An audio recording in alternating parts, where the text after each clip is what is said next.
India has been targeted by the United States and the European Union for importing oil from Russia after the commencement of Ukraine conflict, जैसा कि मैंने पहले भी बताया.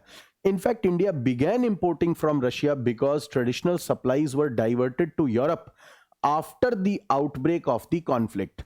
The United States at that time actively encouraged such imports by India for strengthening global energy markets stability. ऐसा भी हो सकता है कि यही जो पॉइंट है वो पॉइंट नंबर 1 है. This is the point number 1 कि इसमें यह कहा जा रहा है कि हमने रशिया से इंपोर्ट तब प्रारंभ किया. ध्यान रखेंगे कि रशिया से हम इंपोर्ट बहुत कम करते थे, 2 से 3% के आसपास. आज ये 30% क्रॉस कर गया, यानी हमारे टोटल इंपोर्ट में सबसे रैंक 1 पे रशिया आ चुका है. तो हम ये कह रहे हैं कि हमने ये तब प्रारंभ किया जब यूक्रेन से जो कॉन्फ्लिक्ट हो रहा था, तो बहुत सी सप्लाईज, चूंकि रशिया से आपने सप्लाईज लेना कम किया, तो बहुत सी सप्लाईज जो आपकी गल्फ कंट्री से या और कहीं से भी आ रही थी, जो भारत आ रही थी, वो डाइवर्ट हो गई यूरोप में. तो जब सप्लाईज डाइवर्ट हो गई यूरोप में, तो हमारे पास चॉइस नहीं बची और अमेरिकन्स ने, United states had at that time actively encouraged such imports. यानी यूएस ने कहा कि ठीक है, अभी ये दिक्कत आ रही है, ग्लोबल जो एनर्जी मार्केट है उसमें स्टेबिलिटी के लिए आप फिलहाल रशिया से ले लो. ठीक है, तो this should be the point number 1. Then the point number 2 is India's imports are meant to ensure predictable and affordable energy cost to the Indian consumer. फिर हम कह रहे हैं कि हमारा जो दायित्व है वह ये है कि हमारा जो एनर्जी कंज्यूमर है, हमारी जो आम पब्लिक है, उसको एक प्रिडिक्टेबल और अफोर्डेबल सप्लाई मिलती रहे, यानी कम दाम पर एक एश्योर्ड सप्लाई मिलती रहे. जितना हो सके हर कोई चाहता है कि कोई भी प्रोडक्ट हमें कब सस्ते से सस्ता मिले, तो हम भी वही कर रहे हैं. They are a necessity compelled by global market situation. However, it is revealing that the very nations criticizing India are themselves indulging in trade with Russia. Unlike our case, such trade is not even a vital national compulsion. हम ये कह रहे हैं कि हमारी इतनी बड़ी आबादी है, उसको एनर्जी सप्लाई देना हमारे लिए मजबूरी है. आप यूरोप में, आपके पास बेहतर फंड्स हैं, आपके पास कोई नेशनल लेवल पर इतना बड़ा आबादी भी नहीं है, इस तरह की कंपल्शन भी नहीं है. इसके बाद भी बहुत से देश हैं जो रशिया से ट्रेड कर रहे हैं. तो 2 लेवल पर हमने तर्क दिया. पॉइंट नंबर 1 कि जब ये युद्ध प्रारंभ हुआ तो बहुत सी सप्लाई यूरोप की तरफ गई, उससे जो क्राइसिस हुआ तो हमारे पास विकल्प नहीं था, अमेरिका ने भी इनकरेज किया, हम रशिया से मंगाने लगे जिससे मार्केट में स्टेबिलिटी बनी रहे.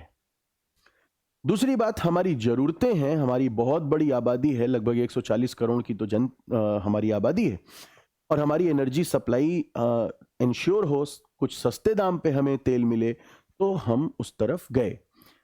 कई ऐसे देश हैं जिनकी नेशनल कंपल्शन नहीं है, फिर भी वो ये ट्रेड कर रहे हैं. तो 2 पॉइंट हो गए.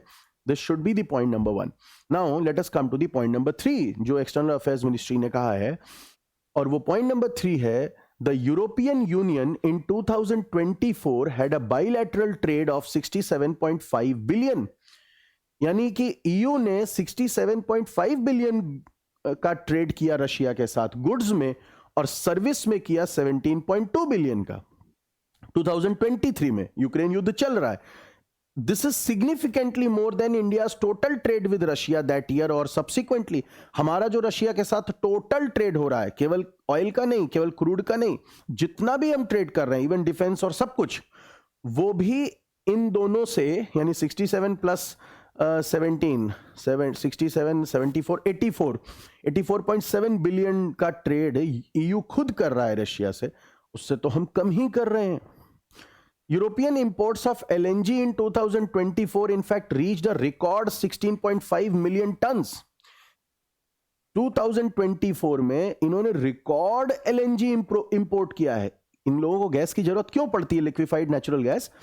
क्योंकि सर्दियों में घरों को एक सामान्य टेम्परेचर में रखने के लिए बहुत एनर्जी कंज्यूम करती हैं ये कंट्रीज, तब हाई लैटिट्यूडनल कंट्रीज हैं ये.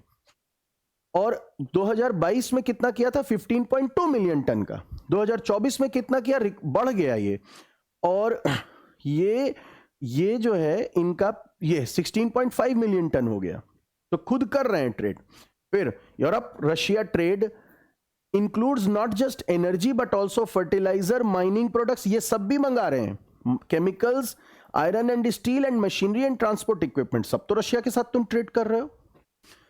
फिर where the United State is concerned it continues to import from Russia, ये तो बात हो गई ईयू की, तो अमेरिका ईयू को कुछ नहीं कह रहा है। दूसरी बात ये खुद भी मंगा रहे हैं, क्या क्या मंगा रहे हैं, सल्फर हेक्साफ्लोराइड, यूरेनियम हेक्साफ्लोराइड मंगा रहे हैं, क्योंकि न्यूक्लियर इंडस्ट्री में ये एक तरह से फ्यूल की तरह काम करेगा, for its nuclear industry. Palladium, EV industry के लिए पैलेडियम मंगा रहे हैं, ठीक है, एक तरह से क्रिटिकल मिनरल है। फर्टिलाइजर मंगा रहे हैं और केमिकल्स मंगा रहे हैं। तो रशियन इंपोर्ट्स ईयू भी जा रहे हैं, रशियन इंपोर्ट्स यूएस भी जा रहे हैं, और ये दोनों लोग भारत को आरोप लगा रहे हैं। This is the दोगलापन which is being exposed by this particular note. दूसरी बात, अच्छा लास्ट में एक पॉइंट और कहा है, in this background the targeting of India is unjustified and unreasonable. Like any major economy, India will take all necessary measures to safeguard its national interests and economic security. हमारे external affairs minister ने भी कहा है कि भारत की economy white house से संचालित नहीं हो सकती है। इन्होंने ईयू को भी एक फेमस स्पीच बोला था कि अमेरिका यूरोप की जो प्रॉब्लम्स हैं वो यूरोप को लगता है कि वो दुनिया की प्रॉब्लम्स हैं, पर दुनिया की जो भी प्रॉब्लम्स हैं उससे यूरोप को कोई मतलब नहीं होता है। Now this is new India, जो अब पाकिस्तान और चीन से आगे बढ़कर इन वेस्टर्न इकोनॉमीज को भी बहुत ही स्पष्ट और कठोर शब्दों में जवाब दे रहा है। ये राइजिंग इंडिया है, ये नया भारत है। निश्चित रूप से एक जबरदस्त तरीके से हम लोग आगे बढ़ेंगे, और ये जो दो डेड इकोनॉमी बताने वाले लोग हैं और उनको समर्थन देने वाले, उनके स्टेटमेंट को समर्थन देने वाले कुछ यहाँ के परिवार हैं, इनको एक ऐसा करारा जवाब दिया जाएगा जो इनको भी याद रहेगा, और ट्रम्प को तो बिल्कुल पता होने वाला है। वहाँ की शेयर मार्केट का जो कोलैप्स है, जो उनकी ट्रिलियन, जब ये अनाउंस किया था इन्होंने टैरिफ, उसके बाद ही इनका $1 ट्रिलियन का जो पूरा ओवरऑल मार्केट कैपिटलाइजेशन है यूएस में, जो शेयर मार्केट है, पूरा कोलैप्स कर गया था। और निश्चित रूप से they will be testing the this pill, definitely they will be testing it. Anyways, एक और बात जो मुझे बतानी है कि आप खुद सोचिए कि आपका अगर कोई दुश्मन है, चलिए मान लिया रशिया आपका दुश्मन है, जरूरी तो नहीं है कि वो हमारा भी दुश्मन हो। पाकिस्तान हमारा दुश्मन राष्ट्र है, इसमें कोई दो राय नहीं है। 1947 से जब से पाकिस्तान का जन्म हुआ है, तब से आज तक इन्होंने सिर्फ और सिर्फ भारत को परेशान ही किया है। इसके बाद भी आपने लगातार उसके साथ संबंध रखे।